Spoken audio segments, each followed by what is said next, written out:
there we go. There is my lovely cutting board. I've got my bowl sitting there ready to accept all of these ingredients for these crab cakes. First up, now if you're following along with the recipe on the website, let me just tell you, I halved it. I made half before. I'm making the second half now, so that's why the quantities are going to look just a little bit better, a little bit smaller. They're not going to look better, but they do look a little bit smaller. So first up, we've got a little bit of mayo here into this bowl. Into that, we're going to add our Dijon mustard, which is right here. So this is half of what it says there. So this is about a teaspoon and a half. So recognize that a tablespoon is basically 3 teaspoons. So that's why there's a teaspoon and a half of Dijon mustard there. I'm going to add 1 large egg yolk. And so I have my egg here. And I've talked about this before when working with eggs, but you know, there's a lot of, I would say there's 2 primary ways that people say, hey, you gotta crack your egg, you gotta do it flat on the countertop because you'll get less shells and your egg yolk is less likely to break. Other people say, no, just crack it on the edge of your counter. And I have tried it both ways. And I am here to tell you, my favorite way to crack an egg is to crack it on the edge of my counter. And I just give it a little crack. I make sure, you know, it's firm enough just to penetrate the shell, and then that inner membrane, because that has to be broken before I can open up the eggshell. And so I'm going to tell you that in my personal experience, I've had fewer broken eggs, egg yolks, and eggshells into my cup when I do that. So I'm going to give it a really light tap, pull it up, open that up, and then in goes my egg. That is beautiful. Whoops, that was almost my trash bowl. I always keep a trash bowl next to my counter, and I almost threw it, that trash into my crab bowl instead. It's like habit. So let me just rinse my fingers off really quick from that yolk. And then here's how I get that yolk out. You know, people have all kinds of fancy tools and contraptions to get that egg yolk out. I use this really high-tech equipment here at the end of my arm, and I just reach in there, grab that yolk, and let that white fall away. Oh, it slid right off my fingers. There we go. And I kind of put my fingers together and clamp off that white, and then toss it in my bowl. There you go. Super duper simple. Now I'm just going to rinse my hands again. All right, so I've got mayo, Dijon mustard, I've got the egg yolk, and to this I'm going to add a little bit of fresh lemon juice. So I already juiced this lemon, and I thought I left some lemons out, but I think I put them back in the refrigerator. I juiced a lemon. Now, from an average size lemon, you're gonna get about 2 tablespoons. So one tablespoon is a half an ounce. So this is really an ounce of fresh lemon juice. I don't like the bottled lemon juice, so I always have fresh lemons in my kitchen. In fact, you'll see that on my top 10 list of fresh vegetables and fruits to keep in the kitchen. Lemons are incredibly versatile. They add amazing flavor to all kinds of dishes, and not necessarily to give it lemon overtones, but it's a wonderful acid just to kind of punch up the flavor. So if you have a dish and you think, gosh, this is kind of boring, just do a little splash of lemon. I put a little splash of lemon in so many different things. And it's not that you can taste, wow, that's lemony. It's just so that you have this little burst of acidic that hits your tongue, and it makes the dish that much more tasty and interesting on your palate. So I'm gonna add some lemon juice to this mixture. So I've already measured that out. Tap that off. I'm gonna grab now a whisk, and I'm gonna whisk these ingredients together. They're gonna come together really beautiful. And note, the proper whisking technique is really with your wrist, if you can see that. I'm not going, you know, around and around with my arm, but it's really more with my wrist. So I would highly recommend you get your whisk out one day and start practicing. Maybe you can see it a little bit better if I do it this way. Let me do this, replace that, and then look, it's like right here. It's not my arm going around in the bowl. It's just my wrist. So highly recommend you practice that technique. It will make whisking so much more efficient and effective when you're cooking. All right, so those are gonna get set aside, or these tools are gonna get set aside, and then I'm gonna come back to this bowl now, and what I'm going to add are these wonderful herbs that are gonna give this beautiful crab cake some fun flavor. The first thing is a little bit of minced green onion. I've got some dill, and of course I've already chopped these herbs up, and so you'll you know, and let me just tell you, it's not just for this cooking class that I would approach putting these crab cakes together this way. What I did before we got on this cooking class to chop everything up and get it ready for cooking, it's called mise en place. Everything in its place, and let me tell you, it will make you feel relaxed and together in the kitchen because you have all of the ingredients you need. You have them scaled exactly how you need it, and then you can just begin assembling and then cooking. And a part of the mise en place process is also getting out every single piece of equipment that you need to cook so that you're not running all around your kitchen or going to drawers over here or to cabinets back there to get bowls, etc. So I have all of my utensils right here behind my stovetop, so I can just simply reach and get a whisk. I get my wooden spoons right there. I've got spatulas, etc. It's all right here, and if it's, you know, somewhere else, I will absolutely go and get it beforehand. All right, the last herb that we're gonna put in here is a little bit of cilantro. And the other thing that makes these crab cakes so amazing, and you probably will know this because I love lemons, there's some lemon zest in this batter. So I'm putting, it's about, I don't remember the quantity, what was it? A tablespoon in the entire recipe. So that's about 1.5 teaspoons. So now I'm just going to bring this together, and then I have my lump crab sitting over here. It was draining in the sink, and I just wanted all of that liquid out of it. I don't want to add anything else into that besides this beautiful lump crab. So let me show you this gorgeous lump crab. And, you know, they told me, or it says on the package, it was called swimming blue crab. I'm not really sure what that means, but that is the beautiful lump crab that we've got here. So I hope you guys could all see that. And then I'm gonna dump it in here. Now, so for the binder, we've got a little bit of egg, we've got a little bit of mayo, and the other thing is just a little bit of panko breadcrumbs. So I like to use panko because panko is it's a Japanese breadcrumb, if you're not familiar with it. They're light, they're airy, they maintain their texture, they're not gonna dissolve and be creamy in here, gooey, right? They're gonna retain their texture. So I'm gonna put just a little bit of these in here. I'm gonna spoon it around. Then I'm gonna use my hands. I'm gonna have to break up some of these big lumps so that it'll stay together.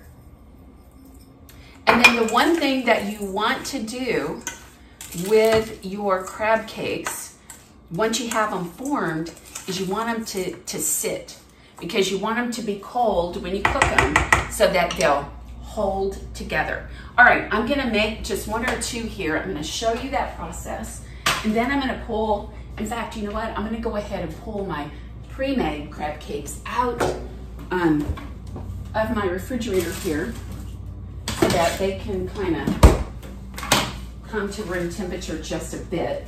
I put them in the freezer because I didn't have a long time to let them sit for like an hour in the refrigerator. So we'll see how that goes. All right, so a little bit of this crab, I'm gonna just kind of break up some of those huge lumps and then take, you know, about 2 ounces, form it together. And, oh, let me move this so that you can see what I'm doing. I'm gonna have to move it with my arms. There we go. Let me move it just a little bit more. Okay, I had my hands all dirty. There we go. So I've got my crab cake, and I'm gonna just pat it into that panko breadcrumb just a little bit. Give me just a little bit more breading. Smash it together. And you can see why you probably are gonna need some time in the refrigerator for these crab cakes to hold together so that you can fry them really, really well. All right, so I'm gonna make one more, and then I know we have a ton of comments and questions, and then I'm going to address those. All right, one more. I got my crab here, and this is a tiny bit watery, so I'm also kind of squeezing some of that water out as I go. There we go. Pick this up and form that just a little bit. Okay, it's gorgeous. Then onto my tray it goes. Now, let me rinse my hands off. And let me tell you, my kitchen smells amazing.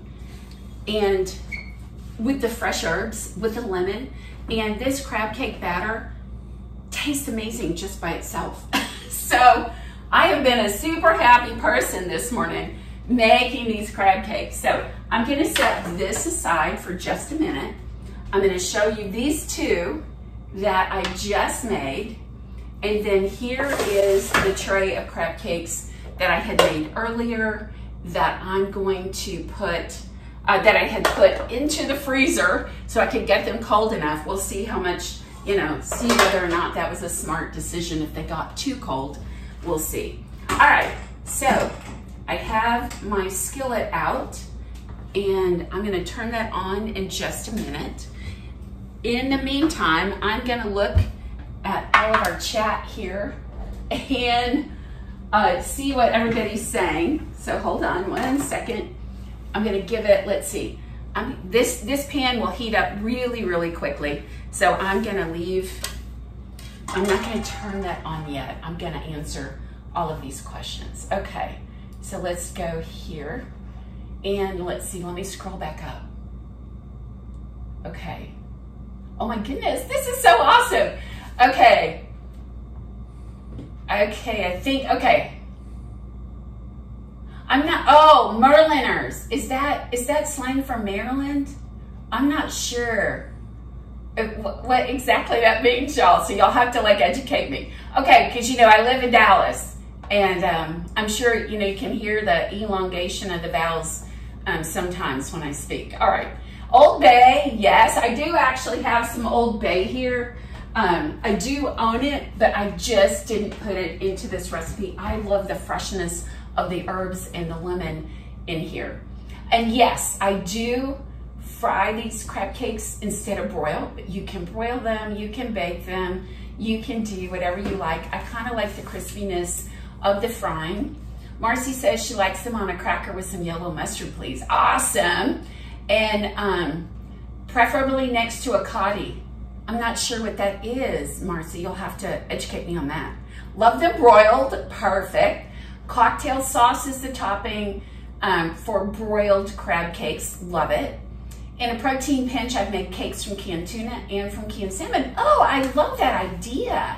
Laura, a lot less expensive as well. This crab was super expensive. It was $27.99 per half pound. So give me some ideas If that is the same as what you guys are seeing up there, or because you're closer to the coast, it's a lot less expensive. I know when I go to, for example, go to Cleveland to visit my daughter and her husband and my grandkids, when I go to buy jalapenos up there, they're outrageously expensive. But here in Texas, they're pretty cheap. So, all right, fried for sure with my homemade tartar sauce, love it. Only the yolk, yes, and he said just the yolk, the protein of that yolk. Do you use the whites for anything? That is such a great question. So when you separate the yolk from the white, save that white. Make a white scrambled egg, right, from the whites the next morning, or whip it up for some meringue or pavlova, that wonderful meringue dessert. Absolutely. So nothing should go to waste. And probably there's lots of other things you can do with the whites, but those are the three things that come to mind. And then, okay, let's see. I always keep fresh lemons on hand, but don't always use them all before they start to go bad. So I juice them and put a tablespoon into each ice cube. Absolutely. Freeze it, bag it for later use. Yes, Laura. Sometimes I'll take my lemons and juice them a lot and then put the little jar in the refrigerator, and then I always have it to add to stuff. Absolutely. Lemons are amazing. Highly recommend that you keep them on hand. And then I do the same thing with lime juice as well. So I don't use limes quite as often, so I don't want them to go bad. So I will juice them, put them in a jar, and then, I'll make a margarita in the evening or add them, to a dish, but I have them already juiced. It's really, really wonderful. Laura says, mise en place is a total game changer. Yes, mise en place is a game changer. Highly recommend this. And yes, the recipe is posted on the website, Laura, and Well Advantage shared that again, so it's just down below. Blue crabs are also known as beautiful swimmers. Oh, okay, Joseph, thank you. I was like, what is swimming blue crab? I have never seen that label, so thank you for that clarification. And then adding herbs is blasphemy.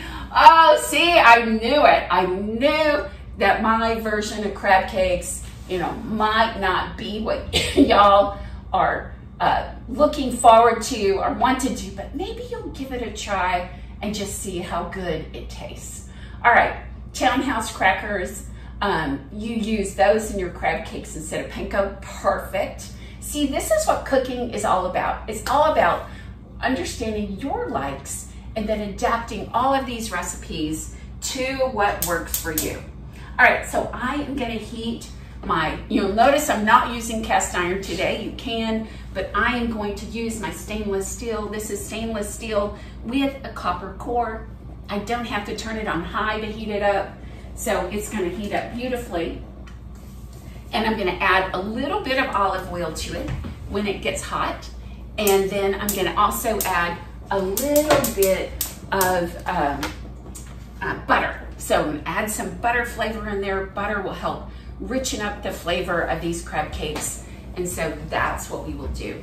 And then I am going to grab here from my stovetop, my special fish spatula. I think that I have shared this with y'all before, and this is a fish spatula. It's thinner than a regular spatula, and you'll notice that it's flat and that it has this really wonderful curved end. Both of those qualities of this fish spatula make it great for doing, for turning over and managing more delicate type food in your pans. So this is my fish spatula.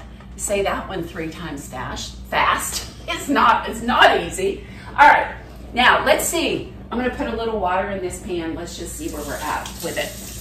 Okay, woo! Look at that. Do you see how that water skittles around?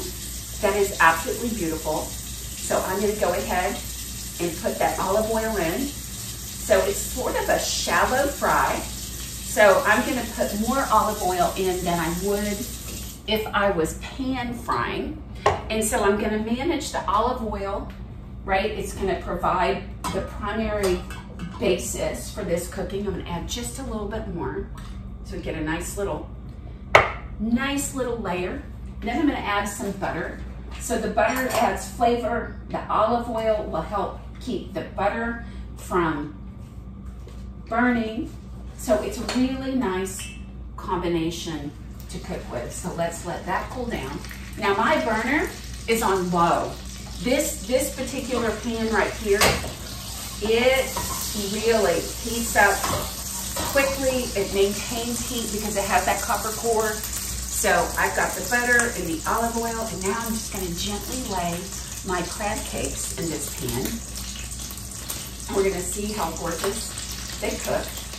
And as you lay them in, the temperature of your pan is gonna go down just a bit. So I'm going to raise the heat just a little bit. All right, and some of that crab is really popping. So here we go, one more. All right, now we're gonna let those babies fry up. I may need to raise up my camera just a little bit. We'll see, so it doesn't get overheated. And then I'm gonna come back and answer some questions. Whoops, there we go. Oh, wrong one. There we go, just a little. You can still see. All right, and the burner on the back is on because that burner is a pain. Those of you who've been with me for a long time, you'll know that. I hate to say it, but some people are new today, so. All right, so let's see. Let me go back up. I'm just gonna let these cook really gently, probably a couple of minutes on each side. And then I've got a pan here with paper towel. We're gonna drain them. And then we'll talk about some sauces, and then that's it. All right, here we go. The best lump crab meat in Baltimore is about $40 to $45 a pound. That is awesome. That's about $7 to $10 less per pound, right? If I'm doing my math right. I mean, that would be amazing. But you can get at least 4 to 5 crab cakes out of a pound. Those are big crab cakes. So I can make about 6 crab cakes six per half pound, which is what I did. So about 12 overall. All right, so I'm going to use, I had a second. Oh, there it is. I have 2 fish spatulas. So I'm going to use one to sort of grab it up, and the other just to flip it over. Whoops, they're falling apart. I was afraid of that. So let's see if we can do this one. There we go. That one stayed together. Perfect. Let's see. Now we'll turn this one over. Ah, gorgeous. Okay. 2 that have stayed together, 1 that sort of fell apart. But let me tell you, they're going to be delicious regardless. All right. And can you guys see the crab? Do you all have a view of that? Let me, okay, it's spotlighted, I think. Okay, perfect. Fish spatulas are awesome. Yes, Roxanne, absolutely. It's one of those essential tools I suggest. Oh, here we go. Yvonne says in Crisville, Maryland, you can get a pound of lump crab meat for $35 right off the top. Oh, I am so jealous. All right, so here we go. We can talk about sauces. Retta says add a nice aioli sauce. Love it. Remoulade sauce is great for all types of seafood, says Tracy. Marcy says she's too busy drilling to type. Yes, I agree, Marcy, and I'm going to tell you, I'm going to enjoy my lunch today for sure. And Marnie asked, isn't it healthier to broil them? So here's the deal. I am cooking these in a little bit of olive oil and butter. Gives it flavor. There's, in my personal opinion, and I am not a nutritionist, there's absolutely nothing wrong with frying these crab cakes. All right, I'm going to take that one out right there. This one is done as well. And, all right, sorry, there was a noise at the back door. I didn't know what that was. Still don't know what that was. We're having a huge heat wave here, and so trees are falling. Not trees, tree limbs are falling, so that probably was just a tree limb hitting the top of the roof. All right, so there's 3 beautiful crab cakes. I'm gonna set that aside, and then you can see how gorgeous they are. I'm gonna take a bite in just a minute. I'm so excited. We're gonna talk some more about sauce. So did I finish the comment about healthier? So there's really nothing wrong with frying. Oils are good for you. Your body needs oil. If you're eating fried foods every day, that's a problem because you need a varied diet. So a little bit of oil and butter to fry these, in my opinion, my humble chef opinion, absolutely fine. But you need to talk to a nutritionist. Don't take my advice for it. Don't take my word, right? All right, it's just my opinion. All right, Orsietta says she's lived in Maryland for 25 years now, originally from Michigan, so I'm not a crab cake fan. Oh, she makes salmon cakes instead, or codfish cakes. Love cod. And I think we have a cod recipe coming up in the fall. I'm super excited to show y'all. And then she uses a garlic aioli sauce. Love it. And then you can get lump crab meat from Sam's Club for $35 to $40. Awesome. Those are all great suggestions. Now, the way I love to serve my crab cakes, if you guys were with me, this was back in June, I believe. I showed you a salad dressing that is called an herb vinaigrette. Did I share that recipe? Did we do that class, or am I just dreaming it? The recipe is definitely on my website. Austin, I don't know if you could go and grab that recipe, but it's an herb vinaigrette. It's got a lot of these same herbs that are in the crab cake. So you've got tarragon, dill, and cilantro, and I believe it also had fresh parsley in that herb vinaigrette, and then a little bit of green onion. So since we, yeah, that's it right there. It is so good. So, you know, not having grown up in Maryland and having to do my own thing with crab, you know, I do love a good remoulade sauce. I do love a good tartar sauce. I also love a good aioli. I love them all. I'm just throwing out there another particular sauce or another type of sauce that, you know, you can consider using on your crab cakes. It would be great. It would be absolutely great. Now, just a few notes about the herbs. So here are the herbs that I use. I've got tarragon and dill that I bought the other day. And so with these herbs, the one thing you want to make sure, obviously wash them, but you want to make sure they're completely dry.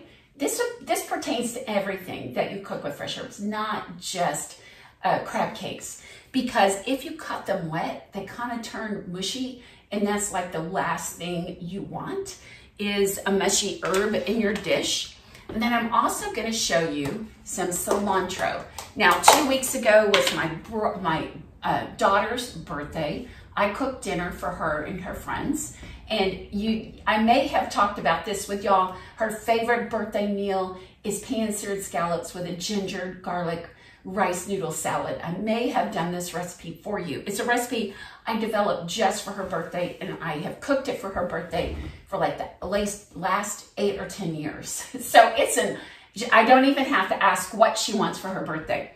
But I bought cilantro for that, and I washed the cilantro and I dried it, and then guess what?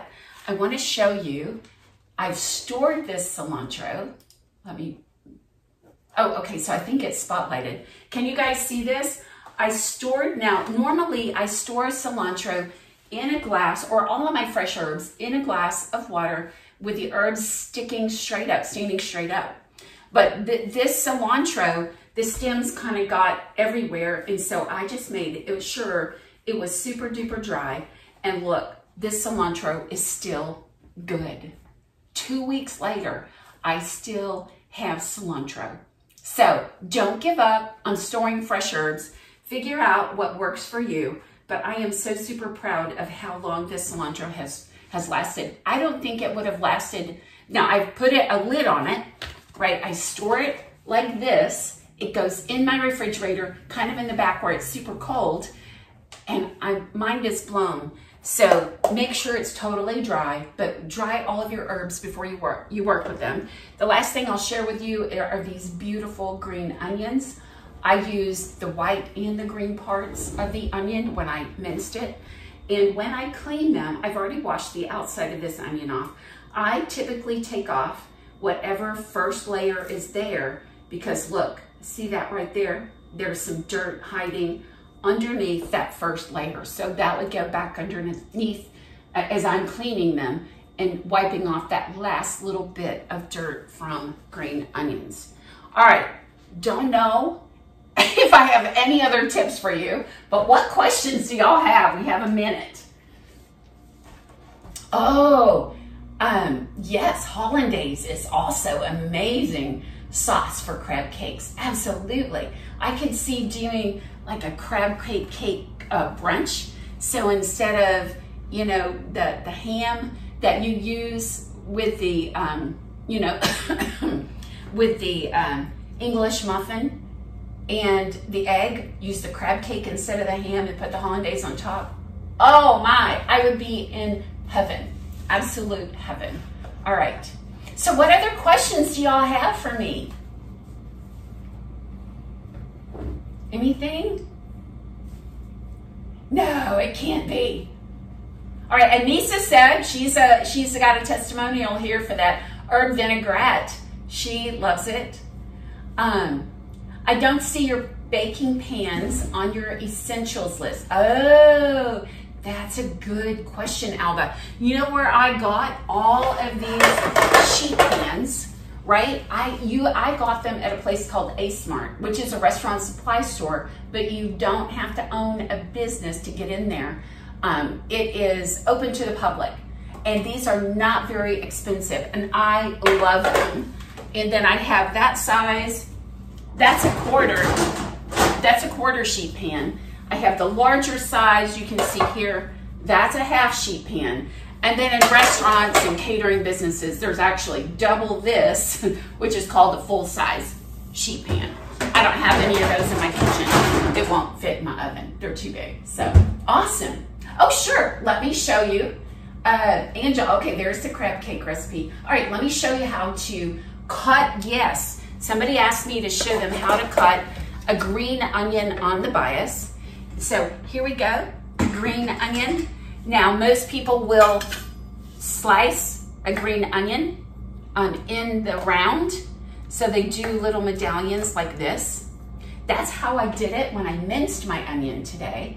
But that isn't necessarily the prettiest way to present a green onion if that's not going minced into a crab cake. So my favorite way to do it is the bias. So here is the green onion.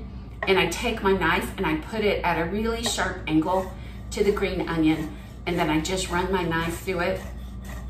And the wider the angle, right, the longer that piece of green onion is going to be. So you can see the difference there. I love, if I'm going to be doing a salad or something else where the green onion is actually going to be seen, doing that bias cut is my favorite. All right, y'all. This is so, do we have, okay, let's see. All right, I'll see y'all. See you soon.